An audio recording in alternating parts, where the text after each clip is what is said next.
Hello and welcome to Commodity Champions. I'm Manisha Gupta. The union budget is less than 2 weeks away. One of the key allocations to look forward to will be that of agriculture and allied sectors, which are the largest sources of livelihood for the country. And according to a recent report by Deloitte India, this sector has the potential to generate more than $800 billion in revenue for the country with an investment of over $270 billion by 2031. The report suggests that the government should introduce policies to support technology adoption for modernizing operations in the agriculture space. It also expects the government to incentivize agri-tech startups to improve accessibility for smallholder farmers. To discuss this further, we are now joined by Anand Ramanathan. He's partner at Deloitte India. Mr. Ramanathan, hi. You've authored the report and there is just so much of detailing that we've seen happen into this report. And unlike last year, 2023-24 is highly uncertain.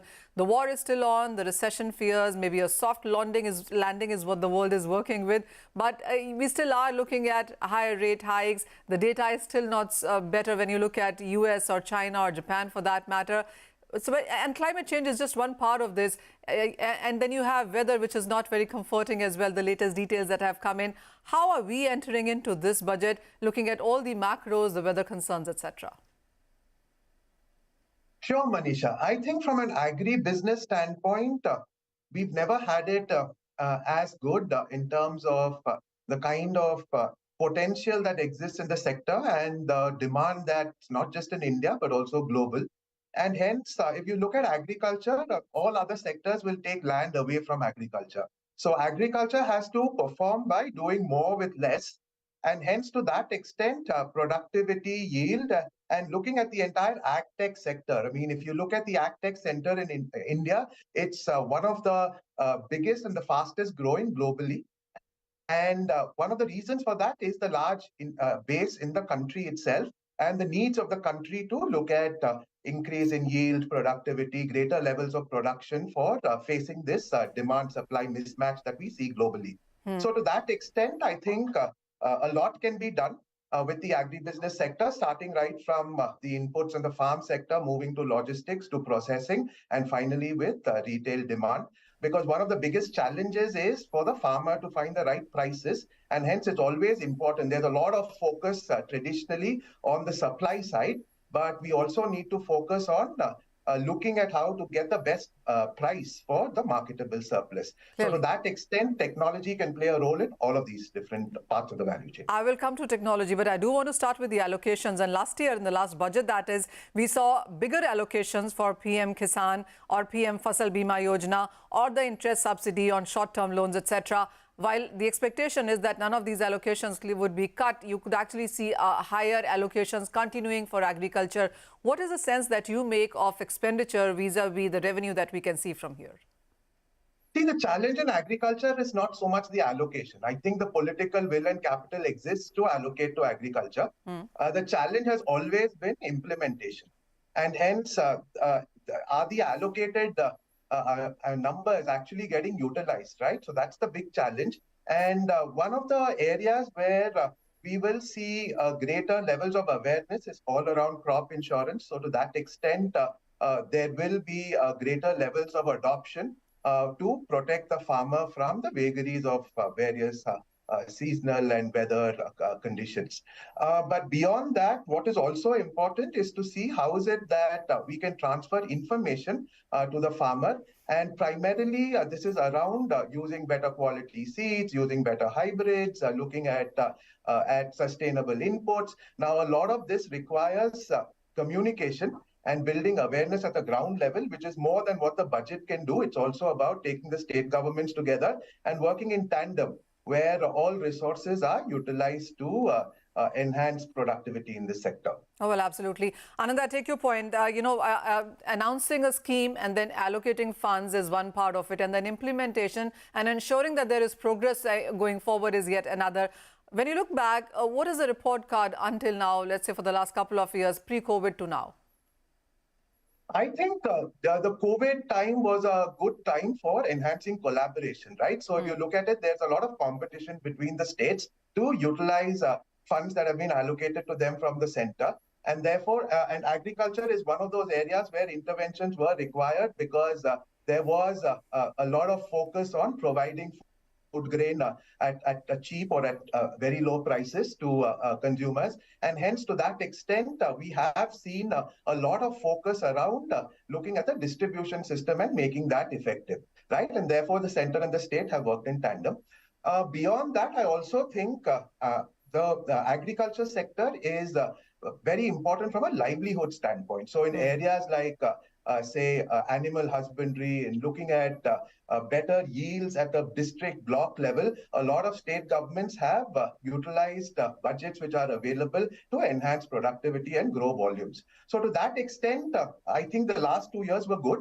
And if this continues, we'll see even more competition between states to utilize the funds that are available and also make do with the regulations that are already there, right? For example, if you look at the Model APMC Act, in terms of enforcement, not all states have done the same. But states which have done it well have actually gained, right? And therefore, what can existing regulation itself provide to enhance livelihoods and increase throughput and volume is something that will see a lot of focus from both the center and the states.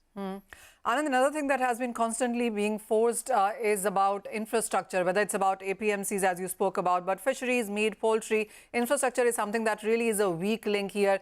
Part A of question is that. Part B is about technology that we talk about, whether it's the use of drones, which clearly we have seen a policy come through, or robots for that matter, AI, Internet of Things. There's a lot that is being put on plate, but is it being consumed?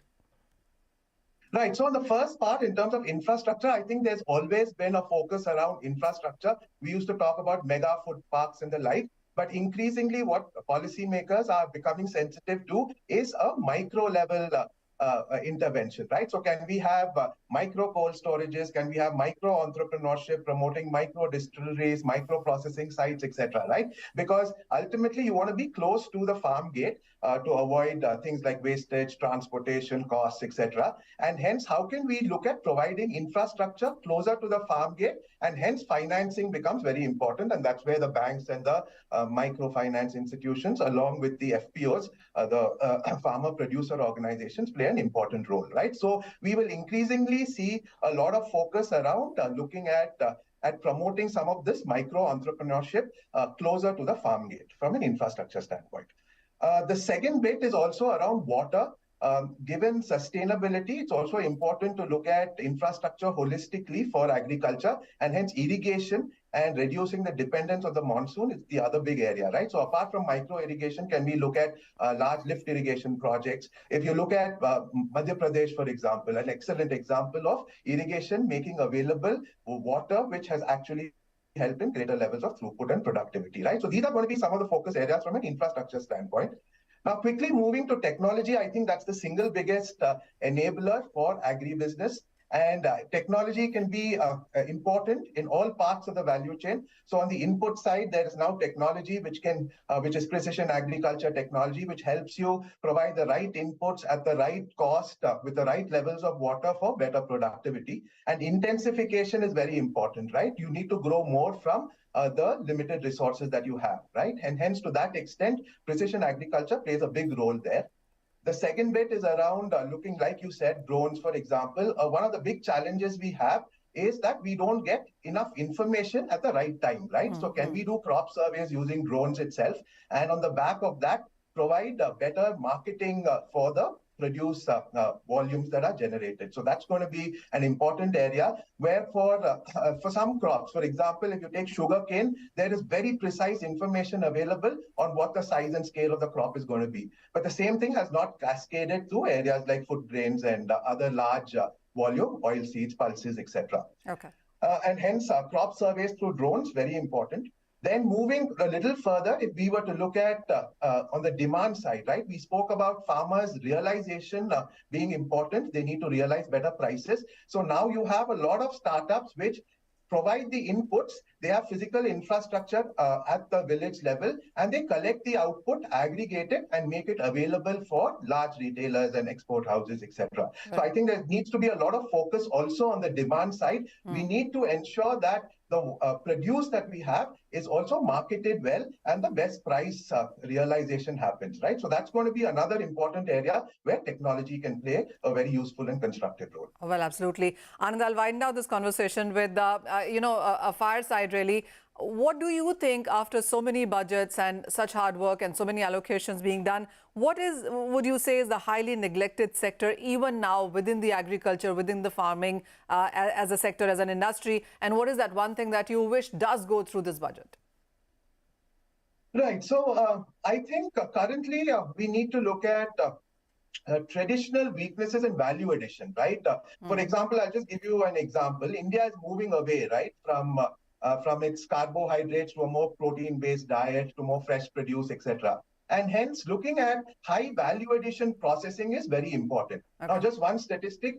We have about 200 odd pack houses in the country. These are places where fruits are, for example, sorted, graded, etc. Now, 160 of them exist in Maharashtra, right? And just 40 in the remaining part of the country. And this is a big enabler for exports. So can we look at a better quality of small scale infrastructure, right? These pack houses are not large mega warehouses. They are small infrastructure which needs to be made available for the ecosystem to grade, sort better, and therefore on the back of that, then brand it and send it to exports, etc. Right? So I think the export side of things, where you need certification, where you need better infrastructure for processing, is one big area which has been neglected. And I think there's great potential, right? Because if that export value chain grows, and if it improves, then everything, I mean, all the infrastructure around agribusiness improves, right? Okay. And even it has a cascading impact on the domestic business. Absolutely. So I really think that we need to look at, and you spoke of fisheries, there are so many sectors like that where India has so much to give to the world, but we're just not aware of the potential, and we don't have the little infrastructure that we need at the ground level to make it happen. All right, so it's all about implementation and modernization that the budget perhaps could be looking well into. Anand, as always, thank you so much for joining us and laying it all out in detail for our viewers here. With that, we're heading into a short break. But coming up, we discuss with Sandeep Sabharwal, CEO of SLSM, on budget wish list for agri value chains, taxations, warehousing, all of that in